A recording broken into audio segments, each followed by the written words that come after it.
Hi, I'm Richard Fearless, and this is my studio, The Metal Box. I wanted to talk about one particular sound. I'm going to focus on my new record, Future Rave Memory.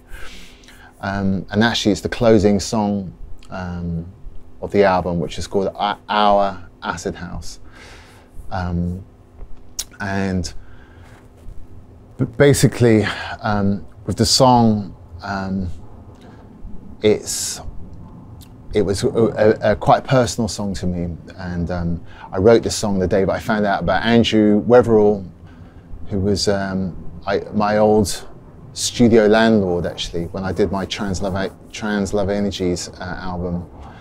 And the morning I found out about Andrew passing away, I was in the studio. I was just about to start a session and absolutely floored with the news, and decided to carry on in the studio that day and kind of try and channel my feelings at the time.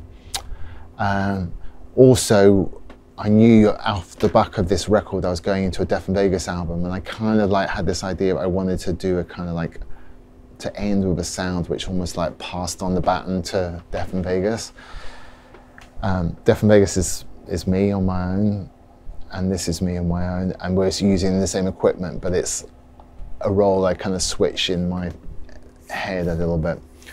Now, as far as the sound, a big part of what I'm doing is, as I mentioned before, reprocessing stuff. So with this feedback, I reamped it.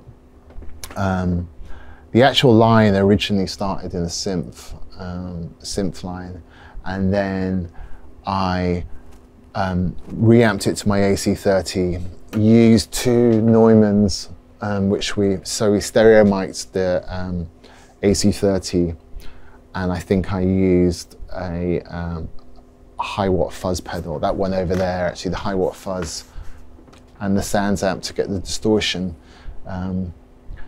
And you know, the great thing about this Sans amp, this guitar distortion unit, is you can kind of really get in there, and kind of it's a bit more controlled than my other distortion units like the Rat and the high watt pedal. But I'll play you the sound. So this is basically like the breakdown of the sound. So you've got, here we go, 1 second.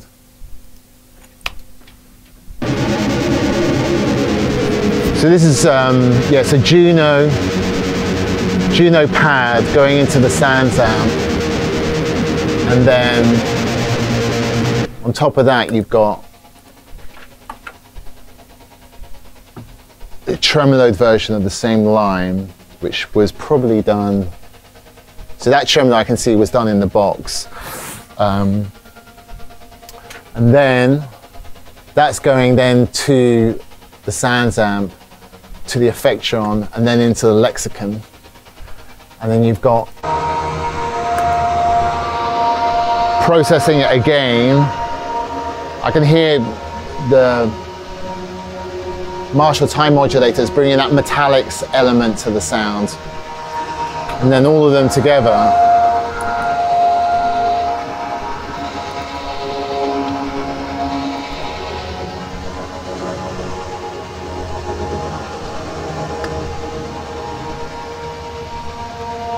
So it's just reprocessing and building it up and up and up. And that is how I got to that sound.